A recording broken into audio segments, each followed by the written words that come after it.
கோவையில் ஒரு சிறுமி இறந்த விஷயத்தை வந்து இப்போது தாவேக அரசு எப்படி கையாளுதுங்கிறத பற்றி ஒரு விஷயம் சொல்லணும். கட்டை விரலோ தலையோ காணிக்கையாக இன்னால் எவனும் கேட்டால் பட்டை உரியும் சுடுகாட்டில் அவன் கட்டை விழும்.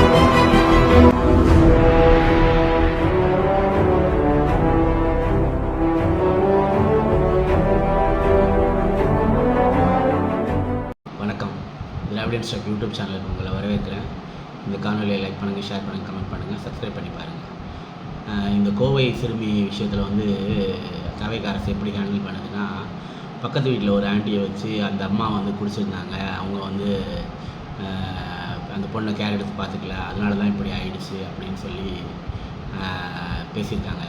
விஜய் ரசிகர்களாக இருக்கிறவங்களுக்கெல்லாம் நான் ஒரு விஷயம் சொல்லணும்னு நினைக்கிறேன். நீங்கள் அஜித்தோட நேர்கொண்ட பார்வை படம் பார்த்துருப்பீங்க. ஹிந்தியில் பிங்க்னு வந்து பெரிய பிரபலமான படம் தான் நேர்கொண்ட பார்வை. நேர்கொண்ட பார்வையில் வந்து அஜித் ஒரு முக்கியமான ஒரு விஷயம் பண்ணியிருப்பார். அந்த வில்லன் வந்து என்ன சொல்லுவான்னா, இந்த மாதிரி பொண்ணுங்களுக்கெல்லாம் இந்த மாதிரி தான் நடக்கும் அப்படின்னு சொல்லி ஒரு ஸ்ட்ராங்காக பேசுவோம். அப்போது வந்து அந்த அஜித் கேரக்டர் ஒரு விஷயம் சொல்லுவார். இந்த மாதிரி பொண்ணாக இருந்தாலும், அவள் எப்படிப்பட்ட பொண்ணாக இருந்தாலும், அவளோட கற்பு நிலைகளை பற்றின விஷயமா இருந்தாலும் சரி, காசு வாங்கியிருந்தாலும் சரி, எதுவாக இருந்தாலும் சரி, நோ சொன்னால் நோ தான் அப்படின்னு சொல்லி பேசியிருப்பார். அப்போ வந்து ஒரு பெண் வந்து இந்த மாதிரி அம்மா இந்த மாதிரி இருக்குது, இந்த மாதிரி சூழ்நிலை இருக்குன்னெல்லாம் காரணம் கற்பிக்கிறீங்களே, அதுவும் ஒரு 10 வயசு பொண்ணு மேலே உங்களெல்லாம் மனசாட்சின்னு ஒன்று கிடையாதுடா. நான் உங்களையெல்லாம் ஒரு கேள்வி கேட்குறேன், ஒரு கதை சொல்கிறேன். எங்கள் ஊரில் ஒரு பண்ணையார் மைனர் இருந்தார்.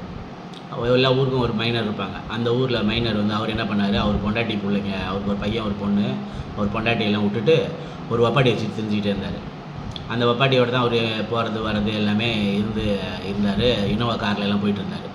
அப்போது வந்து அந்த மைனரோட பொண்ணை ஒருத்தவங்க வந்து தப்பாக நடந்துட்டாங்கன்னு வச்சுக்கோங்க ஒரு பேச்சுக்கு. அப்போ மைனர் என்ன மைனரை பார்த்து நீங்களாம் என்ன சொல்லுவீங்க? நீ உன் பொண்டாட்டியை பிள்ளையை விட்டுட்டு வப்பாட்டி விடுறதுனால தான்டா பொண்ணுக்கு இப்படி ஆயிடுச்சுன்னு தானே சொல்லுவீங்க. என்னடா நியாயம் பேசுகிறீங்க? ஒரு பொண்ணு 10 வயசு பொண்ணு, அதுக்கு ஒரு காரணம் கற்பிக்கிறீங்களே, உங்களுக்கெல்லாம் மனசாட்சி ஒன்றும் இல்லையா? நீங்களாம் சாப்பாட்டில் சாப்பிட்றீங்களா? 10 வயசு பொண்ணு மேலே இதுக்கெல்லாம் காரணம் கற்பிக்கிறீங்க. அவங்க அம்மா குடித்தா உங்களுக்கு என்ன? அவங்க அம்மா குடிச்சிருந்தா என்ன, பார்க்காம இருந்தானா, அந்த மாதிரி ஆகிட்டாக்கா உடனே நீங்கள் பொண்ணை இந்த மாதிரி ஆக்ட் பண்ணிவிடுவீங்களா? அந்த மாதிரி அம்மானா உடனே இந்த மாதிரி பண்ணிவிடுவீங்களா? இப்போ அந்த பைக் எடுத்துகிட்டு போகிறவங்கலாம் எந்த வீட்டில் அம்மா சரியில்லாமல் இருக்குன்னு தான் பொண்ணை கடத்திட்டு போயிட்டுருக்கானா?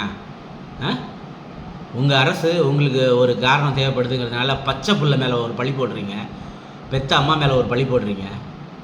எவ்வளோ கேவலமான விஷயம்லாம் யோசிக்கிறீங்க.